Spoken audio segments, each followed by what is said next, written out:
रहा है। आप सभी समाज बंधु, मेरे भाई बहन, बड़े बुजुर्ग, अन्य समाज के साथी इस भीषण उमस भरी गर्मी में यहाँ पर बैठे हैं और टेंट आज छोटा पड़ गया है।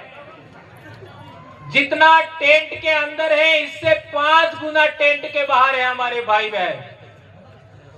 तो दोस्तों, आने वाले समय में हमारे समाज की दशा और दिशा बदलेगी, ऐसा हम विश्वास करते हैं। जैसा कि हमारे कई साथियों ने बताया और बहुत सारी बातें आपके बीच में रखी हमारी समस्याओं के बारे में। आप लोगों को एक बात ज्ञात होना चाहिए कि ये 17 तारीख जुलाई में ही कार्यक्रम क्यों, ये बहुत बड़ी बात है। 17 नवंबर 2013 को मानगढ़ हत्याकांड हुआ था, तो उस दिन कार्यक्रम करते। बेशक उस दिन कार्यक्रम होता है, फिर ये 17 जुलाई को ही कार्यक्रम क्यों किया जा रहा है? इस टाइम बारिश होती है, अब की बार बारिश नहीं आई अलग बात है, लेकिन बारिश की वजह से बहुत डिस्टरबेंस होता है। 2023 में बहुत ज्यादा बारिश हुआ था, फिर भी ये तारीख क्यों, ये बात हमको जानना समझना जरूरी है। तो मैं जानकारी के लिए बताना चाहूंगा, ये अखबार का कतरन आप लोगों ने पढ़ा होगा, नहीं पढ़ा है तो इसको पढ़ लीजिएगा। ये 17 जुलाई 2011 का भास्कर पत्रिका है। कौन सी तारीख? 17 जुलाई 2011 का भास्कर की पत्रिका का मामला है, ये पेपर है। और संविधान में हमको 5वीं अनुसूची के तहत, अनुच्छेद 244(1) के तहत जो विशेषाधिकार दिया गया, शेड्यूल्ड एरिया बनाया गया, अनुसूचित क्षेत्र बनाया गया, जिसमें हमारे जल जंगल जमीन सहित आरक्षण सहित हमारे विशेषाधिकार है, उसको पूरा इलाके को खत्म करने की योजना ये पेपर में है। आज रतलाम में निवेश क्षेत्र हुआ, ये जो आपका सरवण में जो जमीन छीनने का मामला हुआ, जितने डैम बन रहे हैं, जितने हाईवे बन रहे हैं, एक्सप्रेस वे बन रहे हैं, रेलवे लाइन कूद रही है और आपका खनन का काम हो रहा है, ये सब इसके अंदर लिखा है। हरियाणा से लगा करके बॉम्बे तक ये पूरा, जिसको हम बिल प्रदेश कहते हैं, वो पूरा का पूरा कब्जा करने की योजना थी और है।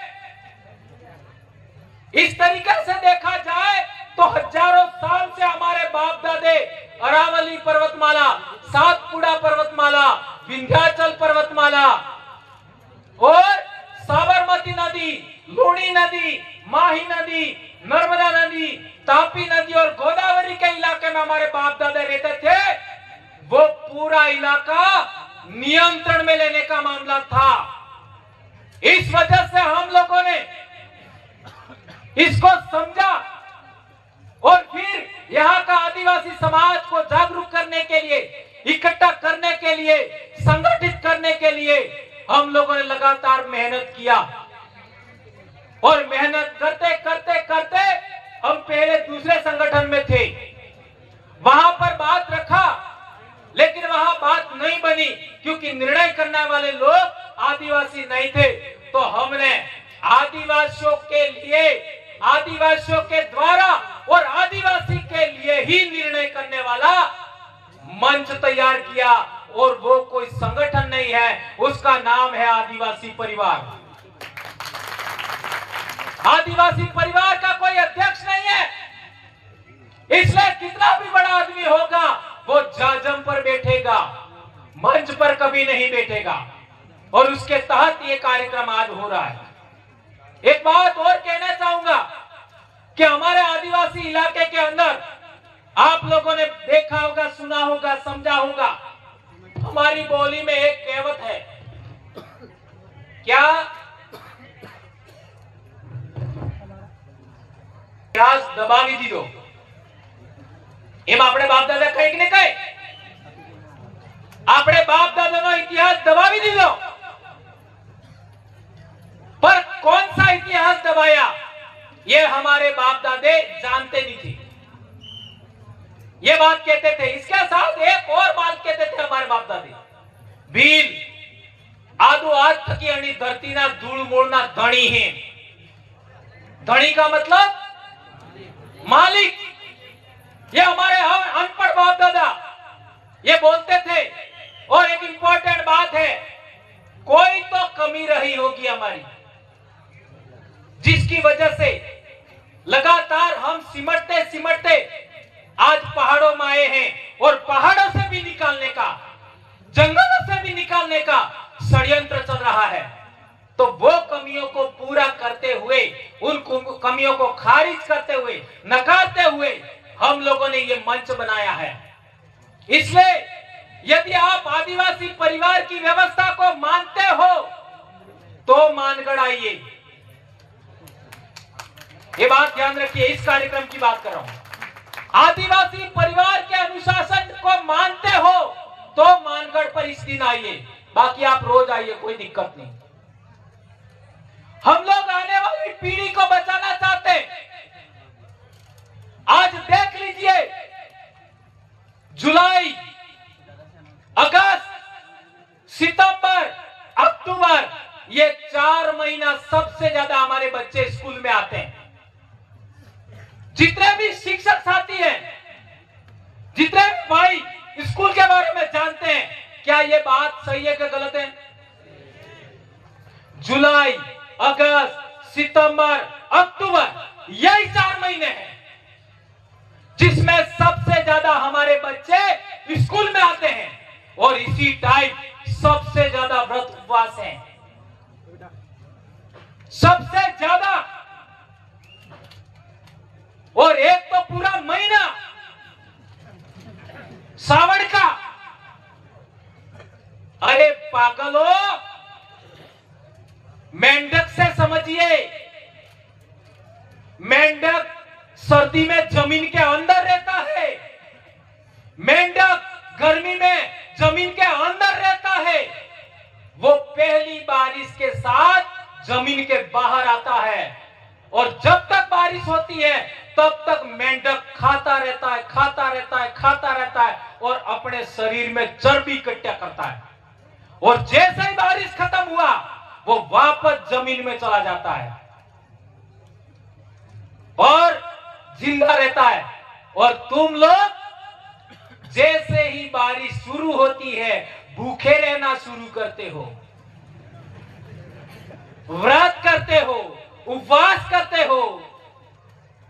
अरे सभी जीवों को, एक कीड़े को भी, एक तितली को भी बारिश में सबसे अच्छा भोजन मिलता है। छोटे से छोटे जीव को बारिश के सीजन में सबसे अच्छा भोजन मिलता है। और जब सबसे अच्छा भोजन मिलता है तब तुम भूखे रहते हो।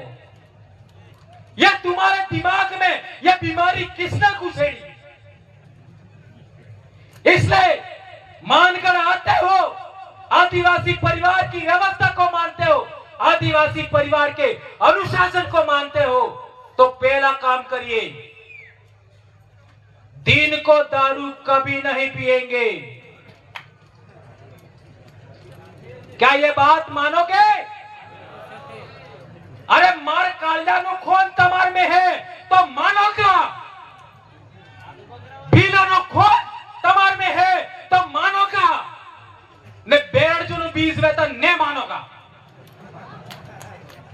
हाथ ऊंचा करके बताइए, दिन को दारू पियोगे कि नहीं पियोगे? आज के बाद कभी नहीं पियोगे दिन को दारू।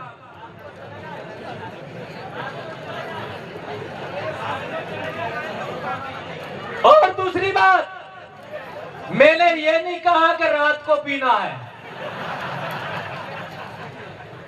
गोविंद गुरु महाराज को मानते हो तो पीना ही नहीं है।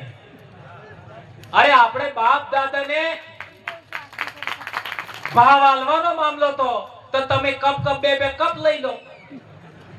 ભાવ સડાબાનો મામલો તો पहला काम। दूसरा काम, हमारे बच्चे 8वीं क्लास में आते हैं तो थोड़ा सा कपड़ा उल्टा सीधा पहनते हैं, बाल उल्टा सीधा काटते हैं और इधर उधर देखते हैं, बदमाशी करते हैं। बात राइट है कि गलत है? यह हमारे सबके बच्चे करते हैं, आपका भी करता है, मेरा भी करता है, सबके। और हमने भी किया है। अबे हूं दूध में दवाई ला, यह प्रकृति का नियम है, सब करते हैं 8वीं क्लास में। और हम क्या करते हैं, 8वीं क्लास बाद बच्चे को गुजरात जाने का इजाजत दे देते हैं।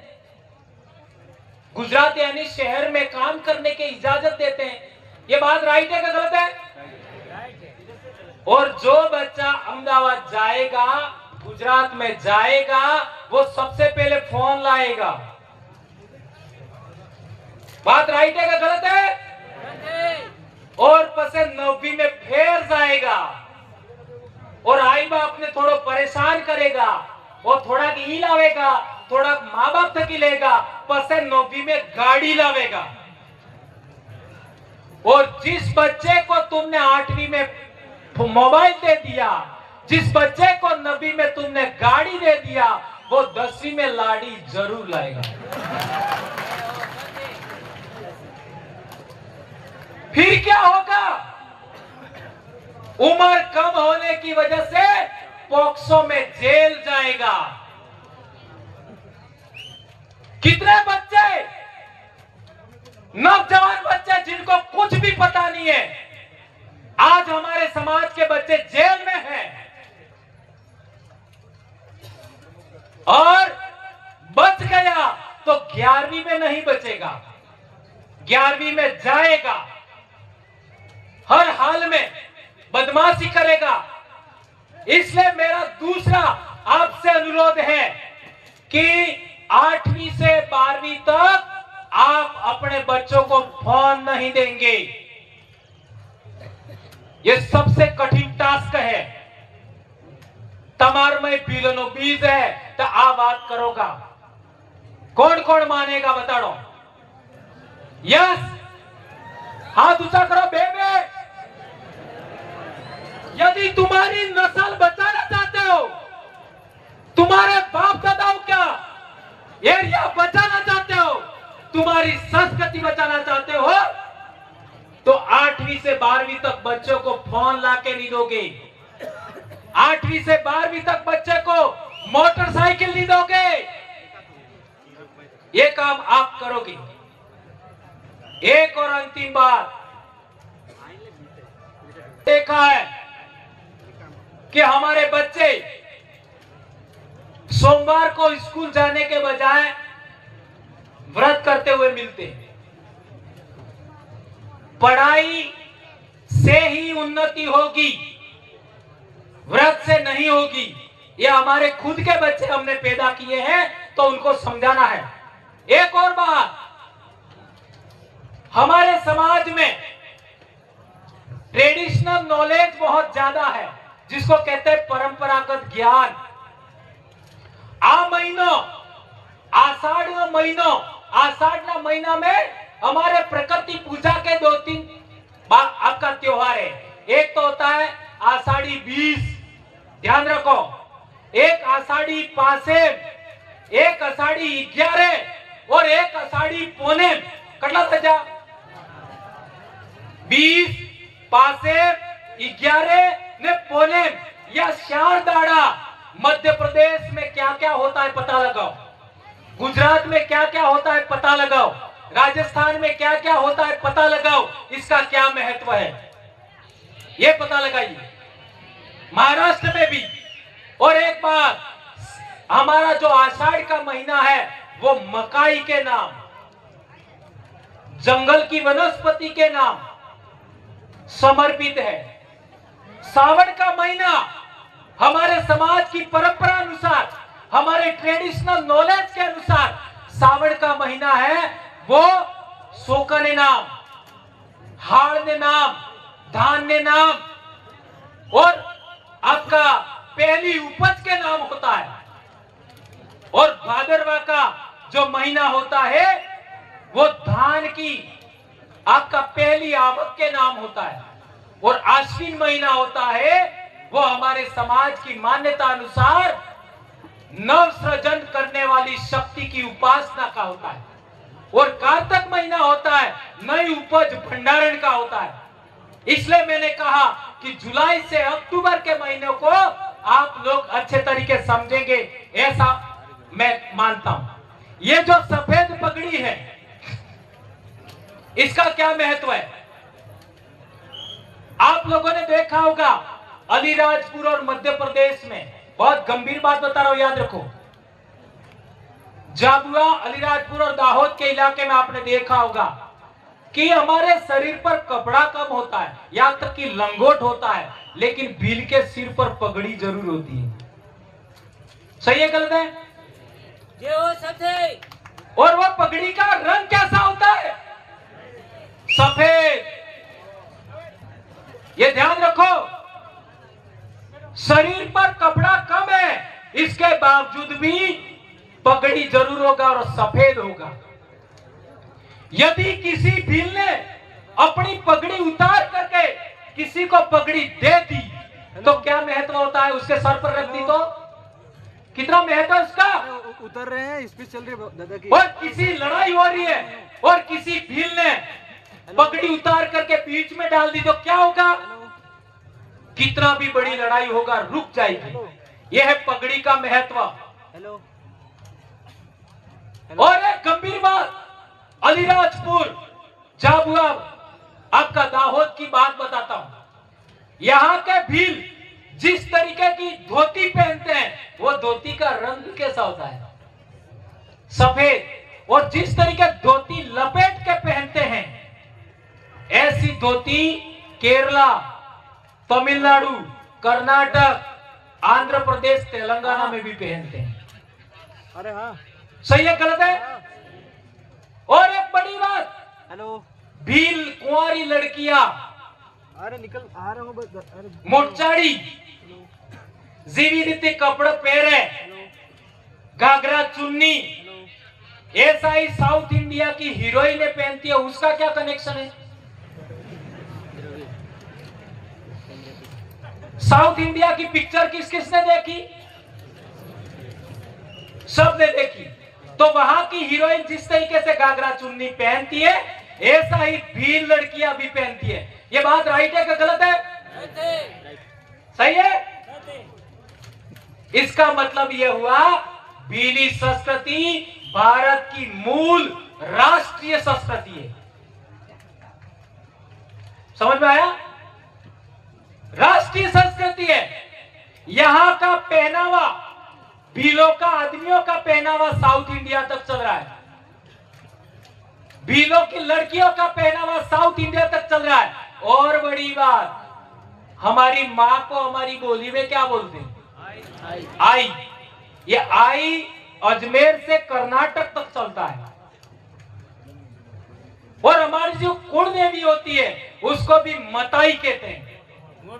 मताई, आई, ये महत्व होता है। एक और बड़ी बात है हमारी बोली का बात। हमारी बोली के बहुत सारे शब्द, अपने बारिश के अंदर छोटा सा खेत होता है जिसमें अपन धान का रोपड़ी रोपते हैं, इन्हें अपने हो कहीं छोटा सा डाबरी, ये डाबरी उड़ीसा तक बोलते हैं।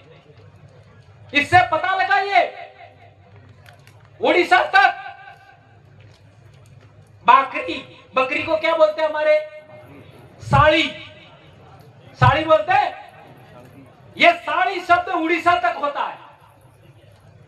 इसलिए कहता हूं भीली संस्कृति और भीली बोली राष्ट्रीय है, राष्ट्रीय स्तर पर है। और एक इंपॉर्टेंट बात, पूर्वज पूजा।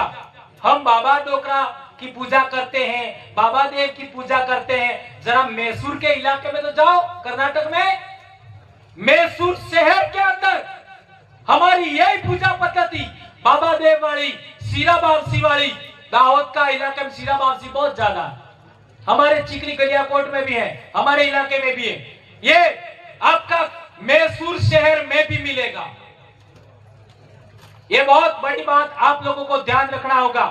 एक और बड़ी बात, हमारा परंपरागत ज्ञान की बात, हम लोग कहते हैं कि हम प्रकृति को मानने वाले लोग हैं, तो आदिवासी हर एक काम इस सर्कल में करता है, प्रकृति चक्र में। सही है गलत है? सही है। हर एक काम अणे फेरे ने बीजा कणे फेरे करे। हेलो अणे फेरे हेलो बीज अणे फेरे फरे बस ये ने बीजा अणे फेरे फरे। उतर रहे हैं। ते पेला ने तमे एक की भी रीतियो बताओ। 20 मिनट बळद जानो बळद ओळे आका बळद उतर जाएंगे, उतरने में टाइम अणा बळद ने एम फेरा फेरवो ते फरेगा ने एम फेरा फरवो ते नहीं भरे, भरे, फरेगा। नहीं भरेगा। दिग्विजय सिंह जी फरेगा नहीं फरेगा। बळद अणेस फेरे फरे, बळद अणे फेरे ने फरे ते तमने कणे बळद बनाप जाओ है? अरे हमारी आरती भी इस सर्कल में होती है, हमारे मंदिर देवरों पर परिक्रमा भी ऐसे ही होती है। ये प्रकृति चक्र का महत्व समझिए।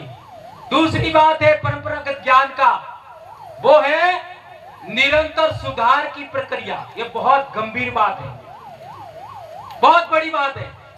आप लोगों ने देखा होगा सभी धर्मों के अंदर, सभी धर्मों में जो अपने विचार को नहीं मानता है, अपनी बात नहीं मानता है, उसे मार देने का प्रावधान है। चाहे वो कोई भी धर्म हो, जो अपनी बात नहीं मानता है उसको मार देने का प्रावधान है। लेकिन भीली संस्कृति में मारने का प्रावधान नहीं है। भीली संस्कृति में सुधार की बात है, हम सुधार की अपेक्षा करते हैं। इसका एक उदाहरण देना चाहूंगा। हमारे कुंभलगढ़ और चित्तौड़गढ़ पर राज करने वाले महाराणा कुंभा, महाराणा प्रताप का तो बात आप जानते ही हो, महाराणा कुंभा की बात करता हूं। महाराणा कुंभा के पूर्वज पिताजी को मोकल राणा, उनको उनके ही परिवार के आस पड़ोस के लोगों ने मार दिया। और वो जो लोग थे मारने वाले, वो चले गए मालवा, और मालवा से वापस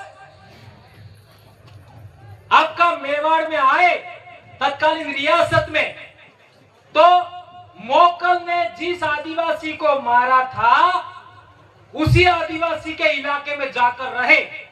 क्यों? क्योंकि वो भील जो मारा था उसी का परिवार आपका मेवाड़ के महाराणा को स्वाभाविक है विरोधी मानता होगा, ऐसा सोच करके वहां आए। तो उन्होंने बहुत प्रयास किया महाराणा कुंभा के जमाने में, लेकिन उनको वो हरा नहीं पाए। फिर लास्ट में उन लोगों ने योजना बनाई और फिर जिस पत्नी का पति मारा गया था उसी से संपर्क किया और कहा गया कि हमारे राणा को मारने वाले दुश्मन आपके इलाके में छुपे हुए हैं, तो उनको हमें पकड़ना है, आप इजाजत दीजिए। तो वो महिला ने कहा, ये आपको हम हमारे इलाके में ऐसी इजाजत नहीं दे सकते, लेकिन यदि आपको वो पकड़ना है तो वो आपको नहीं पकड़ना है, मेरे बेटे पकड़ करके आपको दे देंगे। और इसके बाद उस महिला ने, चूंकि अपने इलाके में रहता था, उसको आपका उनके बेटों ने पकड़ करके दे दिया। अब विचार करिए, वो भी दुश्मन का बेटा था, इसके बावजूद भी हमारे पूर्वजों की एक महिला ने, बच्चों ने सुधार की अपेक्षा से वो लोगों को पकड़ करके उनके हवाले किया। यह है बहुत बड़ी बात। और तीसरी इंपॉर्टेंट बात है कि हमारा समाज अपना हो या पराया हो, उसके साथ हमेशा न्याय करता है और हमारे साथ सभी लोग अन्याय करते हैं। हमारे लोग चाहे अपना हो या पराया हो विश्वास करते हैं और दूसरे लोग हमारे साथ सदा विश्वासघात करते हैं। ये बात समझिए। एक और इंपॉर्टेंट बात, हमारे समाज में महिलाओं को बराबरी का अधिकार है और दूसरे समाजों में महिलाओं को दोयम दर्जे का माना जाता है। और एक इंपॉर्टेंट बात है, हमारे समाज में बांट कर खाने की बात है। यदि हमारे घर में 2 ही रोटी है और हम 2 जने हैं और कोई तीसरा आ गया तो क्या करेंगे? अकेले अकेले खा जाएंगे कि 2 रोटी तीनों में बांट के खाएंगे? बांट के खाएंगे।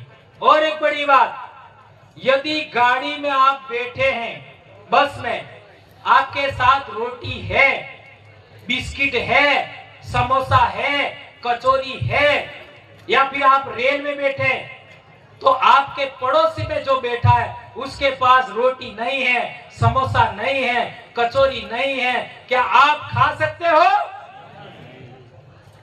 खा सकते हो? नहीं खा सकते। उसको दिए बगैर खा नहीं सकते। और यहां पर गैर आदिवासी होगा तो मस्ती से खाएगा। यह है परंपरागत ज्ञान, इसको कहते हैं ट्रेडिशनल नॉलेज। ये हमारे बाप दादाओं की विरासत है। और एक इंपॉर्टेंट बात, शांतिपूर्ण सहअस्तित्व। हमारे इलाके में 2000 साल से लोग आ रहे हैं। हमने कभी भी किसी को अपना विरोधी नहीं माना, पराया नहीं माना, लेकिन आज हम लोगों को हमारा घर बर्बाद करने का योजना बना करके लोग काम कर रहे हैं, इसलिए हमको बोलना पड़ा था। ये बात आप लोगों को ध्यान रखा होगा। और आदिवासी समाज जियो और जीने दो में विश्वास करता है, ये बात आप लोगों को ध्यान ही होगा, हम लोग कई बार बोल चुके हैं। एक और अंतिम बात, 2005 में मैं इतिहास में नेट हुआ था, तब लोग इतिहास के बारे में इतने जागरूक नहीं थे। तो जो लोग 2005 में 9वीं 10वीं में पढ़ रहे थे, वो थोड़ा इमेजिन करो, पीछे जाओ। यदि आपको कोई भील कह देता तो आप क्या करते थे? 2005 की बात कर रहा हूं। यदि किसी ने आपको भील कह दिया तो मारने लग जाते थे, डायरेक्ट ठुकाई। आशीर्वाद आशीर्वाद ने आज भील कहवानो हो થઈ ગયું गर्व भाव। इसी तरीके से 2005 के आसपास आपको कोई आदिवासी कहता तो लड़ाई थी। आज गर्व भाव, मालिकाना विचार, मालिकाना भाव, विजय भाव और जय बिल प्रदेश ऐसा बोलते तो ये मिट्टी हमारी है।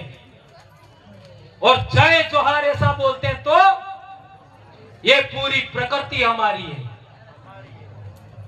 जय जोहार का अर्थ सभी जीवों का, जीव मात्र का कल्याण करने वाली प्रकृति की जय।